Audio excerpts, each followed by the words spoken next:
खबरों में आगे बढ़ते हैं। आगामी दिनों में जनपद हरिद्वार में प्रस्तावित वीआईपी मूवमेंट और कार्यक्रमों को लेकर पुलिस प्रशासन पूरी तरह से सतर्क हो चुका है।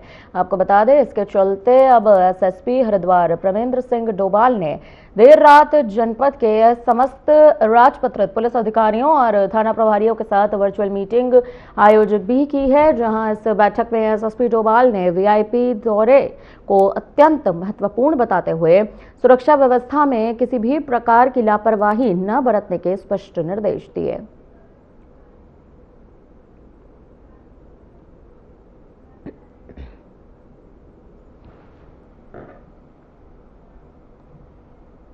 नैनीताल से करीब 5 किलोमीटर दूर किलवरी क्षेत्र में एक युवक की खाई में गिरने से मौत हो गई। मृतक की पहचान 34 वर्षीय भुवन कुमार निवासी स्टाफ हाउस नैनीताल के रूप में हुई है। आपको बता दें कि वह अपने दोस्तों के साथ घूमने और पार्टी करने के लिए गया था।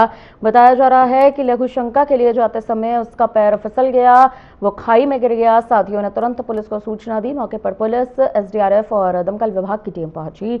देर रात रेस्क्यू कर युवक को खाई से बाहर निकाला गया। आपको बता दें कि गंभीर हालत में युवक को जिला अस्पताल नैनीताल ले जाया गया है, जहां डॉक्टर्स ने उसे मृत घोषित कर दिया। इस घटना की सूचना मिलने पर परिजन अस्पताल तुरंत पहुंचे, जहां उनका रो रो कर बुरा हाल रहा। आपको बता दें कि पुलिस ने पोस्टमार्टम के बाद शव परिजनों को सौंप दिया है, जिसके बाद अब अंतिम संस्कार भी कर दिया गया है।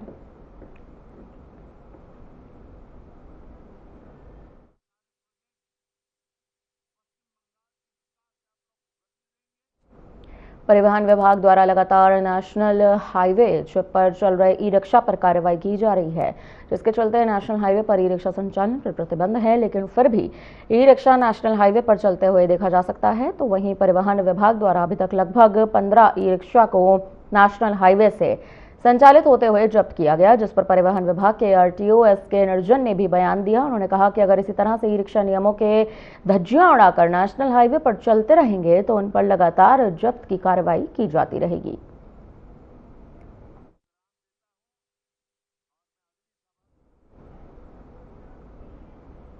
शाहपुर के भगवानपुर थाना क्षेत्र में रात के अंधेरे में करीब 20 से 25 आम के पेड़ों के अवैध कटान का यह अहम मामला सामने आया है, जिस पर ग्रामीणों ने वन माफिया पर आरोप लगाया। कहा कि वन माफिया लंबे समय से इस बाग को नष्ट कर अवैध कॉलोनी बसाने की योजना बना रहे हैं। तो वहीं इस मौके पर पहुंची हमारी टीम ने कटे हुए पेड़ों के अवशेषों को देखा। वन विभाग और उद्यान विभाग को तत्काल सूचित किया।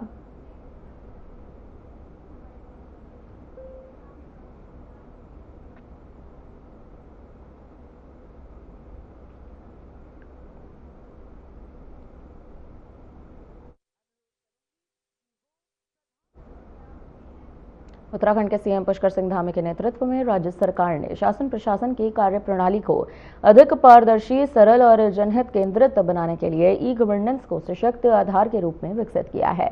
आपको बता दें कि इस प्रणाली के माध्यम से न सिर्फ जनता की समस्याओं का त्वरित समाधान सुनिश्चित हो रहा है, बल्कि सरकारी कार्यों में भी पारदर्शिता लगातार बढ़ रही है।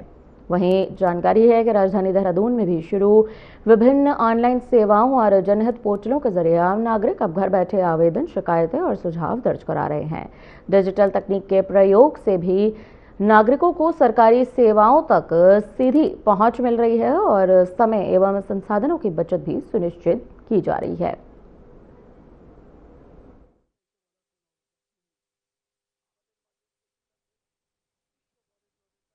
ये मेरे पिताजी हैं। इनका मैंने आय प्रमाण पत्र बनाया ई गवर्नेंस के माध्यम से सीएससी जाकर, जिसके तुरंत 15 दिन ही बाद हमें आय प्रमाण पत्र मिल गया और इस कारण मुझे दर बदर नहीं भटकना पड़ा। इसलिए मैं सरकार का तहे दिल से धन्यवाद करना चाहती हूँ। देखिए, जैसे आपको पता ही है कि सरकार अब डिजिटल गवर्नेंस की ओर पूरी तेज़ी से बढ़ रही है। तो उसी क्रम में जितने भी हमारी सुविधाएं हैं हम ट्राई कर रहे हैं, सरकार ट्राई कर रही है कि इसको हम ऑनलाइन ही लोगों को अवेलेबल कराएं और उनको जो इंटरफेस है सरकारी ऑफिस में वो जितना हो सके वो कम हो।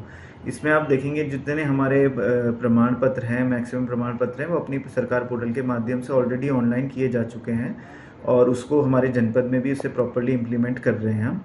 इसके अलावा हमने जनपद में जो हमारी जन शिकायतें आती हैं उसके लिए एक लेटर मॉनिटरिंग सिस्टम ईजाद करा है। उसके माध्यम से ही हम सारी एप्लीकेशन लेते हैं ताकि मॉनिटर हो पाए ऑनलाइन सिस्टम में और लोगों को उसमें उनका समस्या का समाधान भी दिख जाए और पता भी चल जाए कि लेटर कहाँ पे उनका पेंडिंग है।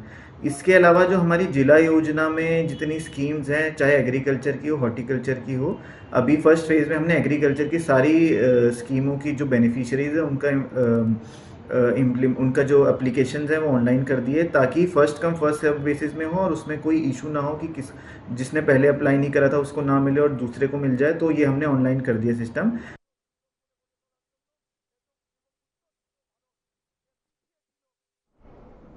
उधम सिंह नगर से एक खास खबर सामने आ रही है। बांग्ला फिल्म इंडस्ट्री में इन दिनों फिल्म खनन 23 को लेकर जबरदस्त चर्चाएं हैं। फिल्म का ट्रेलर रिलीज होते ही दर्शकों के बीच खासा उत्साह भी देखने को मिल रहा है। आपको बता दें कि खास बात ये रही कि इस फिल्म में स्थानीय कलाकार विजय मंडल मुख्य अतिथि के रूप में मुख्य भूमिका में नजर आ रहे हैं। आपको बता दें कि विजय मंडल इससे पहले भोजपुरी, बांग्ला, हिंदी और क्षेत्रीय फिल्मों में अपने अभिनय का लोहा मनवा चुके हैं। फिल्म को लेकर विजय मंडल आखिर क्या कुछ कहते हैं, आइए आपको सुनवाते हैं।